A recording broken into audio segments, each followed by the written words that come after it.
des défenses du consommateur. Donc sur la 3008, c'est bon, c'est résolu. Emplacement de la pompe d'additivation, réservoir, tout ça. Donc je tiens à remercier l'équipe de Citroën Talange, DES, Fiat, enfin bref, des motos Talange. Heureusement que j'ai encore des copains, des anciens collègues qui m'ont sorti d'une épine dans le pied, hein, faut bien le dire. Je leur ai promis demain matin, je ramène les croissants.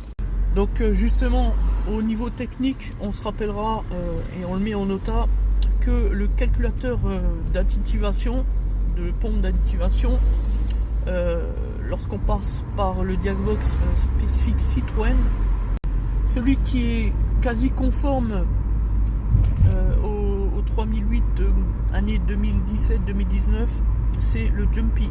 Voilà, c'est pour info, principe de transparence, et moi ça me permet de me faire un petit rappel en mémoire.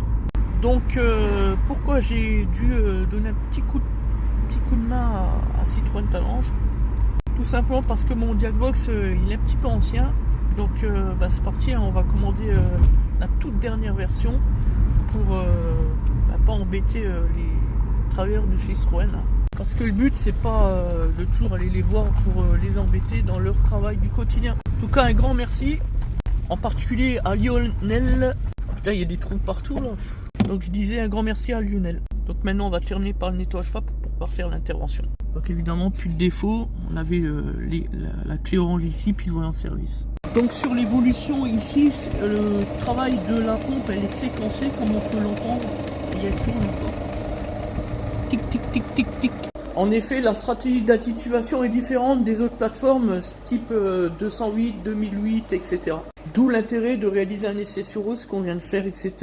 Pour info, la dernière version Diagbox qui est parfaite, c'est la V9.20. En tout cas, on a les mises à jour jusqu'à novembre 2024, donc là c'est vraiment propre, alors que notre version c'était 2021, vous voyez, on était vraiment assez limité. Bon bref, ça faisait le travail, mais quand on est sur des véhicules plus pointus comme celui-ci, on était à côté de la plaque, évidemment.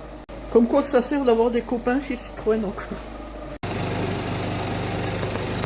Voilà, maintenant qu'au niveau de la pompe additive tout est bon, on va passer au nettoyage FAP. Tout à l'heure, j'avais vu du liquide de refroidissement sortir du joint, de la jointure là.